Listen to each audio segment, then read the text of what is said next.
혹시 인구 폭발이란 말 말고 인구 안정이란 개념 들어보셨나요? 사실 이게 수세기 동안 세상을 지배했던 아주 강력한 아이디어였거든요. 오늘은 바로 그 오래됐지만 어찌 보면 굉장히 새로운 생각의 흐름을 한번 따라가 볼까 합니다. 자, 그래서 오늘 이야기의 흐름은 이렇습니다.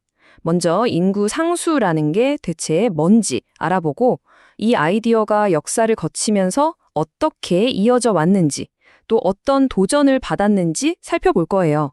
그리고 마지막엔 이 오래된 생각이 지금 우리에겐 어떤 의미가 있는지까지 짚어보겠습니다.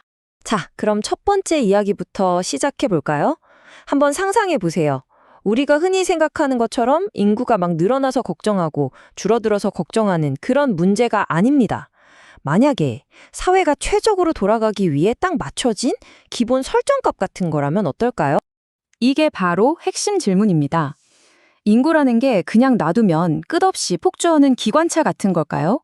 아니면 방 온도가 변하면 알아서 켜지고 꺼지는 자동 온도 조절 장치처럼 주변 상황에 맞춰서 스스로 균형을 잡는 그런 존재일까요? 아주 오래전 사상가들은요, 놀랍게도 후자에 가깝다고 생각했어요. 네, 바로 이게 인구 상수 이론의 핵심적인 생각입니다.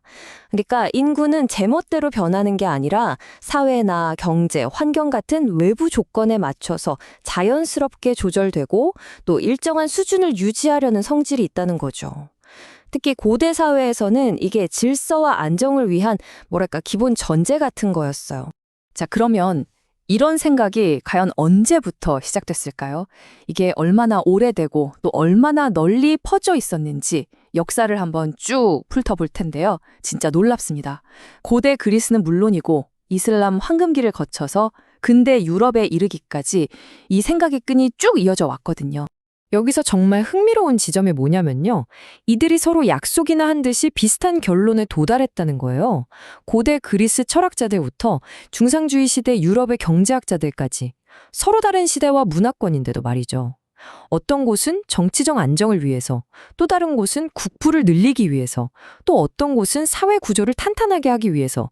이유는 조금씩 달랐지만 결론은 같았습니다. 바로 인구를 안정적으로 유지해야 한다는 거죠.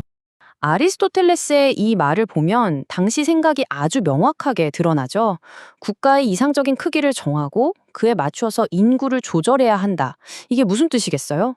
인구는 그냥 자연적으로 불어나는 숫자가 아니라는 겁니다.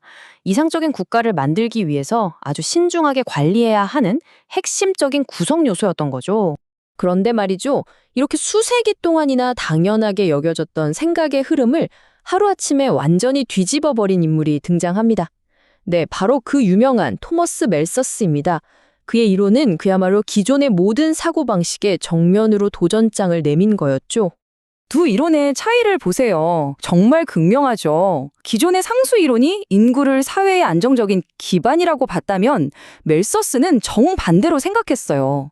인구는 가만히 있는 게 아니라 끊임없이 증가해서 결국엔 모두를 굶주리게 만드는 아주 무서운 힘이라는 거죠. 이건 관점의 대전환 그 자체였습니다. 멜서스의 논리는 되게 단순해요. 근데 그래서 더 강력했죠.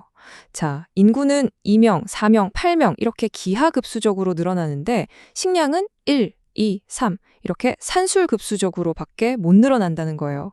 그럼 어떻게 될까요? 결국엔 모두가 먹을 게 없어서 굶주리는 재앙이 닥칠 수밖에 없다는 거죠. 이걸 막을 방법은 전쟁이나 기근처럼 끔찍한 일이 터지거나 아니면 사람들이 아예 결혼을 늦게 하는 것뿐이라고 주장했습니다. 자, 그럼 이런 이론들이 그냥 학자들의 책상 위에서만 오고 간 일학이었을까요? 천만에요. 이제부터는 이 추상적인 생각들이 현실 세계에서 그것도 한 거대한 국가의 운명을 어떻게 뒤흔들었는지 한번 살펴보겠습니다. 아마 많은 분들이 짐작하셨을 텐데요. 가장 대표적인 사례, 바로 중국의 인구 정책입니다. 이 정책의 핵심은 이거예요. 인구를 경제성장이라는 국가 목표를 달성하기 위해 마음대로 조절할 수 있는 일종의 변수로 본 거죠. 정말 거대한 사회적 실험이었습니다. 결과가 어떻게 됐을까요? 물론 목표했던 인구 증가 억제는 성공했습니다. 하지만 그 대가는 생각보다 훨씬 컸어요. 사회가 순식간에 늙어버렸고 당장 일할 사람이 부족해졌죠. 게다가 남아선호 사상과 결합하면서 성비 불균형이라는 또 다른 심각한 문제를 낳고 말았습니다. 인구를 그냥 숫자나 변수로만 봤을 때 어떤 일이 벌어지는지 그 한계를 아주 명확하게 보여준 사례라고 할 수 있겠죠? 자, 그럼 이제 이 먼 옛날 이야기 같은 논쟁을 지금, 여기, 우리의 현실로 한번 가져와 볼까요? 수백 년 전의 이 생각들이 도대체 지금 우리에게 왜 중요할까요? 아이러니하게도 오늘날 전 세계는 멜서스가 걱정했던 것과는 완전히 정반대의 문제에 부딪혔습니다. 인구가 너무 많아서가 아니라 오히려 너무 줄어들어서 걱정하는 시대가 온 거죠. 저출산, 고령화, 그리고 일할 사람이 부족해지는 문제. 이제 이건 몇몇 나라만의 이야기가 아니라 전 세계적인 고민거리가 됐습니다. 그래서 마지막으로 이런 질문을 던지면서 마무리하고 싶습니다. 한때는 인구가 너무 많아질까봐 전전긍긍했는데, 이제는 인구가 사라질까봐 걱정하는 시대가 됐잖아요? 그렇다면 혹시 우리도 모르는 사이에 사회의 안정과 균형을 위해 적정 인구를 유지해야 한다는 그 오래된 상수라는 개념으로 다시 돌아가고 있는 건 아닐까요? 여러분은 어떻게 생각하시나요?